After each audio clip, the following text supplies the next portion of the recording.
என்ன லட்சுமி, ரெடி ஆயிடுச்சாமா? இதோ வந்துட்டேன்ப்பா.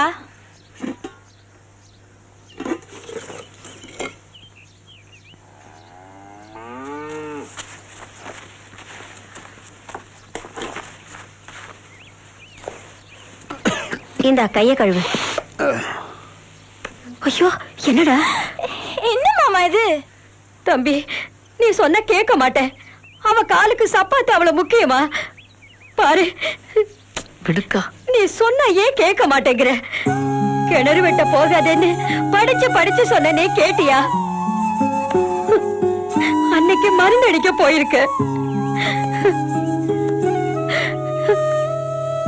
இதயம் பலகீனமா இருக்குன்னு டாக்டர் சொன்னதை கேக்குறியா? உனக்கு ஏதோ ஆச்சுன்னா வேணாம் மாமா, நான் வேணா படிப்பை நிறுத்திடுறேன். ஏய், என்னப்போ 10 வருஷமா நான் கஷ்டப்படுறது நீ படிப்பை பாதியில நிறுத்தவா? நான் யாருக்கு செய்யறேன்? நீ படிச்சு பெரியால வந்து அதுவே போதும். நாம படிக்கிறது என்ன சின்ன விஷயமா? உசுறு போடுறதா இருந்தா பாம்பு கடிச்சு போய் அது போயிருக்கும். எனக்கு உன் படிப்பு தான் என் லட்சியம். அதுக்கு என் உசுறு தான் வேலைன்னா மாமா போதும்.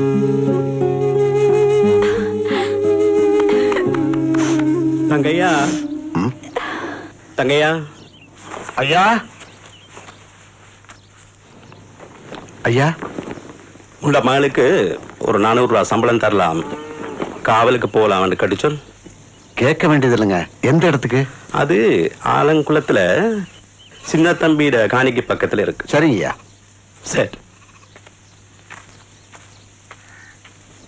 அவ எதுக்கு காவலுக்கு? உடம்பு முறியற வேலையா? போகட்டுமே, உனக்கும் கொஞ்சம் ஆறுதலா இருக்கும். ஆமா மாமா, என்ன தியாகம் செஞ்சு தொலைங்க.